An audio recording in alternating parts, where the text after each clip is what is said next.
Sign the papers, understanding the phrase in English. Hello, everyone. Today, we're going to explore the meaning and usage of the phrase, sign the papers. This is a common expression in English, often encountered in various contexts. Understanding phrases like this is key to improving your English fluency. So, let's dive in. Sign the papers is a straightforward phrase at its core. It means to write your signature on one or more documents. Signing is often done to acknowledge, agree, or authorize something. The papers can be anything from official documents, contracts, or even informal agreements.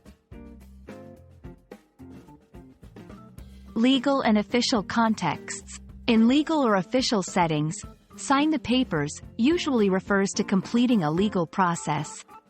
For example, signing divorce papers, a new job contract, or a loan agreement. Everyday use. In everyday conversations, it can be used more casually. For instance, signing a delivery receipt or acknowledging receipt of a parcel.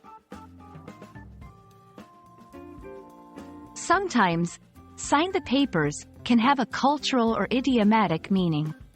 For example, in movies or TV shows, it might signify finalizing a divorce or closing a significant business deal. It's important to understand the context to grasp the full meaning. Listen to the context. Is it legal, official, or casual? Ask for clarification. If unsure, it's okay to ask what the papers are for.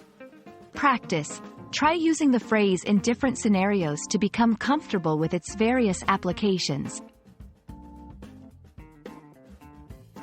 Sign the papers is a phrase that you'll likely encounter in many situations. Understanding its meaning and usage will help you navigate English conversations more confidently.